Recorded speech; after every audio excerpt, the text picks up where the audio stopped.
Hello students, कैसे हैं आप सभी। मैं रवि आपका अपने यूट्यूब चैनल इंग्लिश मस्ती बाय रवि में स्वागत करता हूं। बच्चों, हमने अभी तक 6 चैप्टर को पढ़ लिया है। लास्ट जो हमने चैप्टर पढ़ा था वो द सोल्जर था। आगे उस चैप्टर के आगे जो है द मैकेविटी मिस्ट्री कैट है, लेकिन जो द मैकेविटी मिस्ट्री कैट है चैप्टर बहुत बड़ा है और एक और चैप्टर द स्नेक जो है वो बहुत बड़ा है, तो इसलिए हम वो दोनों चैप्टर को लास्ट में पढ़ लेंगे।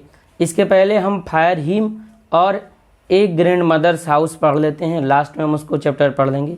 उस चैप्टर को पढ़ने में कम से कम हमको 5-5 दिन दोनों चैप्टर पढ़ने में लग जाएगा।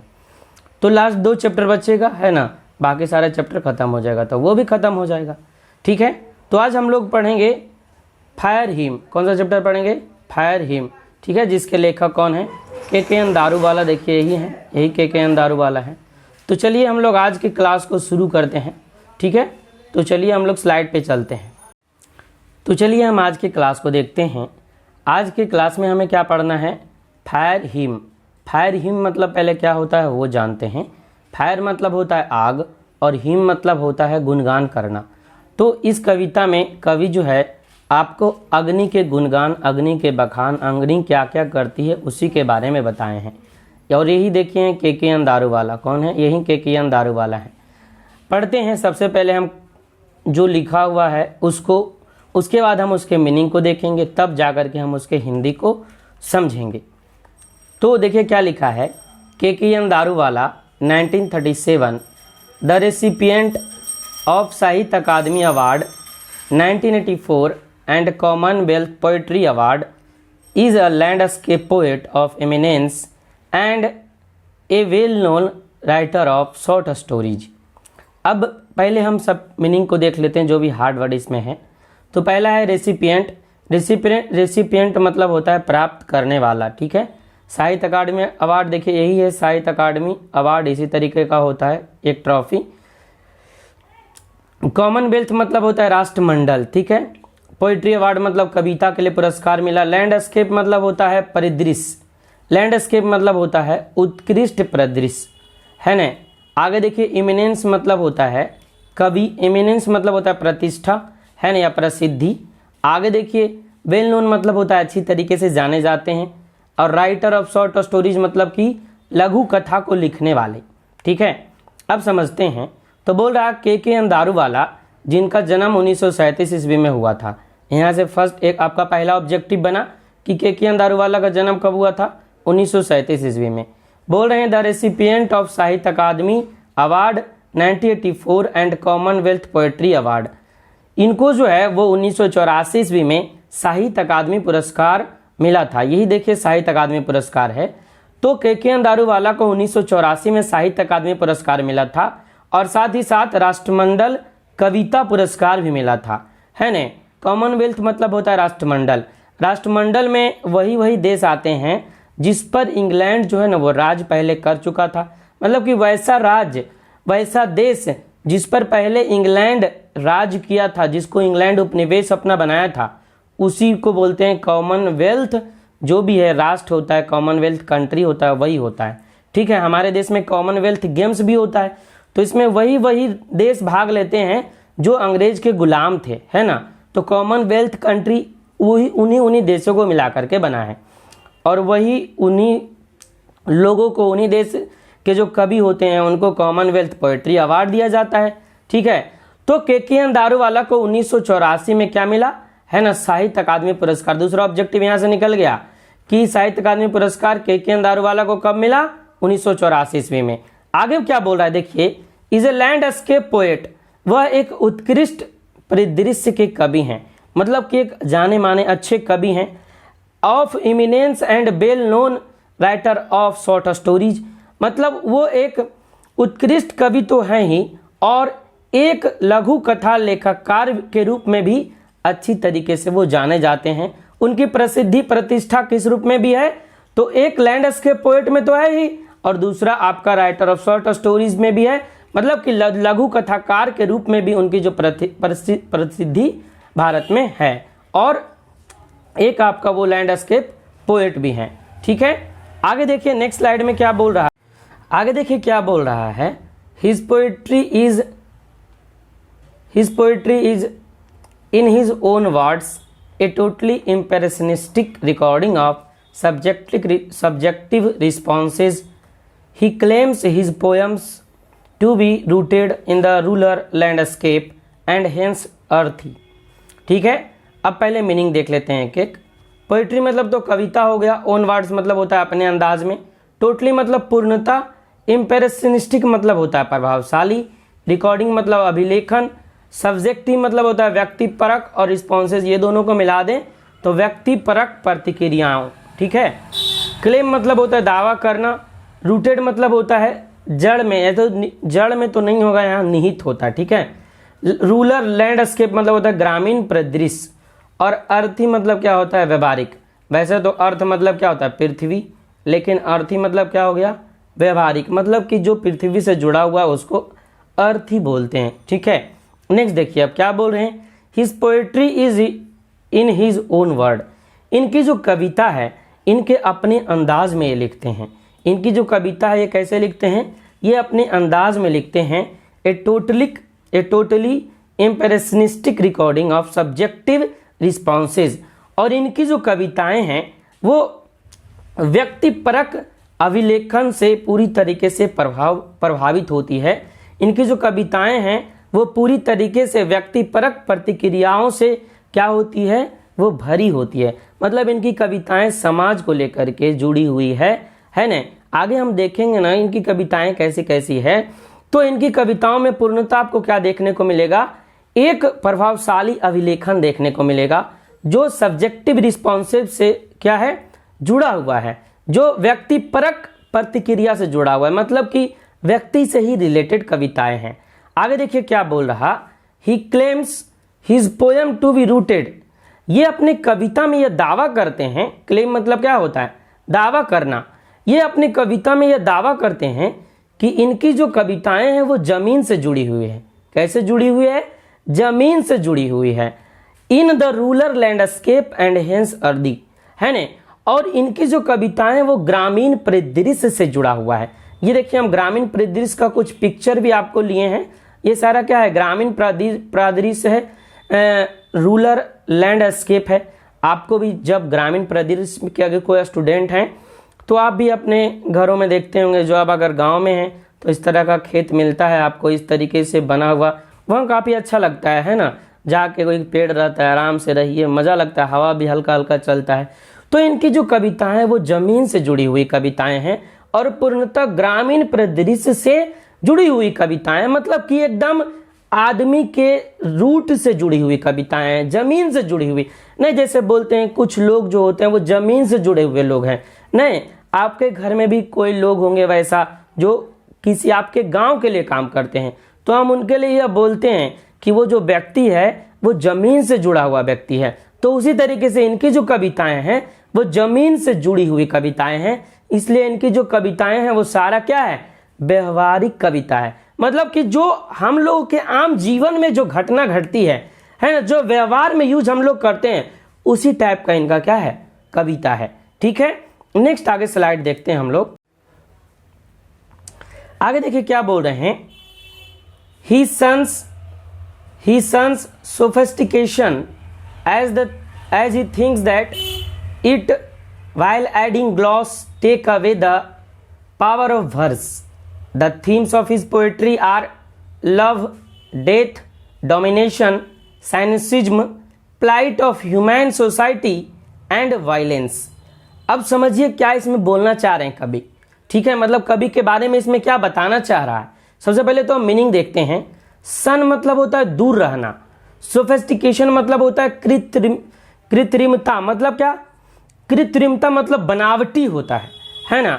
जिसका जो मतलब जमीन पे बना हुआ है वो कृत्रिम होता है, और उससे जो जुड़ी हुई चीजें हैं, जो उससे जो जुड़ा हुआ भाव है वो आपका कृत्रिमता है। मतलब क्या है कि वो बनावटी चीज को ही सोफिस्टिकेशन बोलते हैं।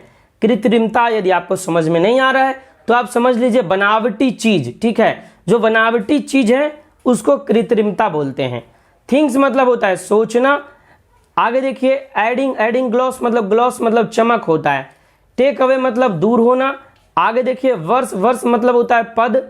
और आगे जो आपका जो मीनिंग है डेथ मतलब मृत्यु। डोमिनेशन मतलब होता है अधिकार या वर्चस्व, साइनिसिज्म मतलब होता है निराशावादी, और प्लाइट ऑफ ह्यूमन सोसाइटी मतलब होता है मानव समाज की दुर्दशा, वायलेंस मतलब होता है निंदा, है ना, सॉरी हिंसा। वायलेंस का आप लोग उल्टा बताइएगा कमेंट में, ठीक है। वायलेंस का उल्टा क्या होता है आप लोग कमेंट में जरूर बताइए। वायलेंस मतलब होता है हिंसा, ठीक है। अब आगे देखिए क्या बोल रहा है, ही सन्स सोफिस्टिकेशन, मतलब कि वो जो कवि हैं के अंधारू वाला, वो कृत्रिमता से, बनावटी चीजों से दूर रहते हैं, है ना। He thinks that it while adding gloss take away the power of verse, और वो बोलते हैं क्या कि यदि वो ऐसा सोचते हैं कि यदि हम अपने कविताओं में कृत्रिम चीजों को, बनावटी चीजों को जोड़ देंगे तो कविता का जो चमक है, वो कविता की जो खूबसूरती है वो दूर हो जाएगी, है ना। कविता की खूबसूरती क्या हो जाएगी, दूर हो जाएगी। इसलिए वह अपने आप को बनावटी चीजों से या कृत्रिम चीजों से दूर रखते हैं, और वो किस चीज पर फोकस करते हैं, किस चीज पर प्रहार करते हैं, किस चीज पर जोर डालते हैं, तो वो अर्थी चीज पर जोर डालते हैं, मतलब व्यवहारिक चीज, जो हमारे जीवन से जुड़ा हुआ चीज है, उसी के बारे में वो कविताएं लिखते हैं, जैसा कि पिछले स्लाइड में हमने देखा था। तो वो जो कवि हैं के अंधारू वाला, वो सोफिस्टिकेशन से दूर रहते हैं, कृत्रिमता से दूर रहते हैं, और वो सोचते हैं कि यदि हम कृत्रिमता को, बनावटी चीज को अपनी कविताओं में जोड़ देंगे तो कविता का चमक क्या हो जाएगा, ग्लॉस जो है वो दूर हो जाएगा, है ना। Power of verse, power of verse मतलब क्या होता है, पद का जो, पद बोले तो कविता, कविता का जो शक्ति है, कविता का जो खूबसूरती है वो दूर हो जाएगा। आगे देखिए क्या बोल रहा है, ही थीम्स इन हिज पोएट्री, मतलब उनकी जो कविता है उसमें उसका जो विषय होता है वो क्या क्या होता है, लव, लव से रिलेटेड उनका कविता होता है। लव मतलब वो लव नहीं समझिएगा, लव मतलब जो एक्चुअल लव होता है। लव का मतलब आजकल तो कुछ दूसरा चीज होता है कि लव आज आपको देखिए माँ बेटे के बीच लव होता है ना, पिता पुत्र के बीच लव होता है, वो लव का बात कर रहे हैं। आदमी आदमी के बीच प्यार होता है, मानवता के बीच प्यार होता है, उस प्यार की बात कीजिए। लड़का लड़की के प्यार बीच जो प्यार होता है वो नहीं, वो तो बनावटी प्यार है। जो प्यार जो माता पिता के बीच होता है ना, हम बच्चों का अपने माता से जो प्यार होता है, जो माँ का बच्चों से प्यार होता है, उस प्यार के बारे में यहाँ बात किया जा रहा है। ये देखिए आगे देखिए, बोला डेथ, मृत्यु से रिलेटेड इनकी जो कविताएं वो होती है। डोमिनेशन मतलब क्या होता है, वर्चस्व, अधिकार, उससे रिलेटेड कविताएं होती है ना। डोमिनेशन मतलब आप भी समझते हैं, कोई व्यक्ति जबरदस्ती जब किसी चीज पर अधिकार कर लेता है तो उसको डोमिनेशन बोलते हैं। जैसे पहले होता था, है ना, जमींदारी प्रथा अगर पहले थी तो वहां लोग डोमिनेट करते थे, मतलब कि लोगों को दबा करके उस पर अधिकार करते थे, तो डोमिनेशन वो होता है, ठीक है। साइनिसिज्म मतलब होता है निराशावाद, मतलब कि कुंठा, मतलब एक तरह से बोलिए तो डिप्रेशन को ही निराशावाद बोल सकते हैं। अब मतलब कि वहां कुछ आशा रहता ही नहीं है, मतलब होपलेस आदमी होता है, उसको साइनिसिज्म बोलते हैं। आगे देखिए बोल रहा है प्लाइट ऑफ ह्यूमन सोसाइटी, आदमी के, मानव समाज के दुर्दशा, मतलब कि आज मानव समाज की दुर्दशा क्या हो रही है उसके बारे में बता रहे हैं, है ना। ये देखिए मृत्यु का जो सिंबल है, ये देखिए डेथ का सिंबल, ऐसे ही हंसुआ ले कैसे रहता है, एकदम काट देंगे ऐसे, है ना, तो ये मृत्यु का सिंबल है। आगे देखिए मानव समाज का जो दुर्दशा है, ये देखिए, नहीं आज कोरोना में देखिए क्या दुर्दशा हो गया है, इतना ज्यादा आदमी मर रहा है, देखिए कितना सारा आदमी का लाश यहाँ पे रखा हुआ है, तो ये क्या है, मानव समाज की दुर्दशा ही है। तो ये अपने कविता में मानव समाज की दुर्दशा को बताते हैं एंड वायलेंस, और हिंसा को बताते। देखिए एक हिंसा वाला भी फोटो आपका लिया गया है यहाँ, देखिए जो 4th नंबर पिक्चर है वो क्या है, वो हिंसा वाला है। तो इनकी जो कविता है वो किस किस बेस्ड पे है, मतलब समझिए इनकी जो कविता है वो व्यवहारिक कविता है, मतलब कि लव बेस्ड कविता है, डेथ के ऊपर कविता है, डोमिनेशन के ऊपर कविता है, साइनिसिज्म के ऊपर कविता है, और प्लाइट ऑफ ह्यूमन सोसाइटी के ऊपर कविता है। मतलब कि जितना जो कविता ये लिखते हैं सब जमीन से, रूट से जुड़ा हुआ होता है, हमारे लोगों के जागरूक करने के लिए ये कविता लिखते हैं। चलिए आगे स्लाइड में देखिए ये क्या बोल रहे हैं, और आगे देखिए क्या बोल रहा है कवि के बारे में। ही राइट्स यहाँ लिखा हुआ WRITES, वो टाइपिंग मिस्टेक हुआ है। With intensity and vigour involved in poetic creation since he had been in police service, violence is unavoidable in his poetry.